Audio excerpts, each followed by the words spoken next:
A common question is this: was this view condemned at the Fifth Ecumenical Council, the Second Council of Constantinople, in 553 AD? So, this idea of the reconciliation, restoration, renewal of all things in Christ, yes or no, was it actually condemned in the 6th century? Many people bring up that critique, statement, idea, perception. So, let's take a look.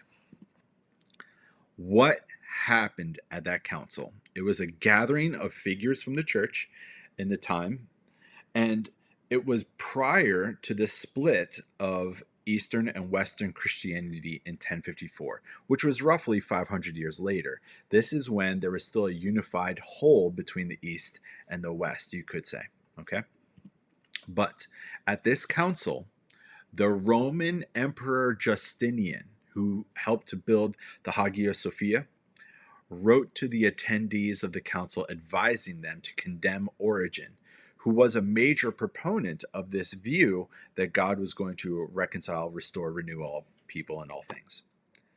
But there are no resulting documents that by the end of that council, in the Fifth Ecumenical Council, that they formally condemned the restoration of all things in Christ.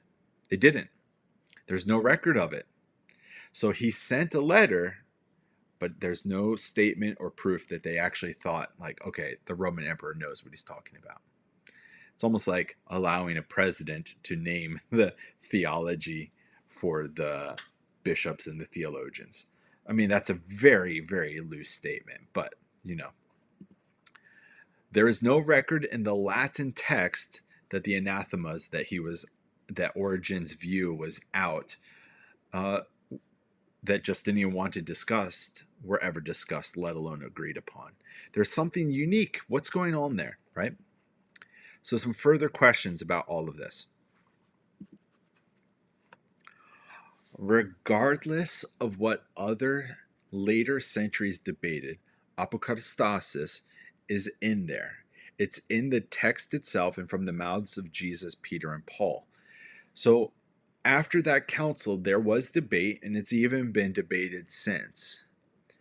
But no matter what people debate, the text of the Bible still says, well, it still mentions the restoration, reconciliation, renewal of all things. So maybe some of the people that debate it really should take up the scriptures and debate with that. But here's another thought. The view of the universal restoration held by Gregory of Nyssa, who was affectionately called the flower of orthodoxy, he was an early church figure, and many other greats, was never challenged. Although Justinian wanted the council to condemn Origen and his ideas, there's no formal statement that they actually did denounce him.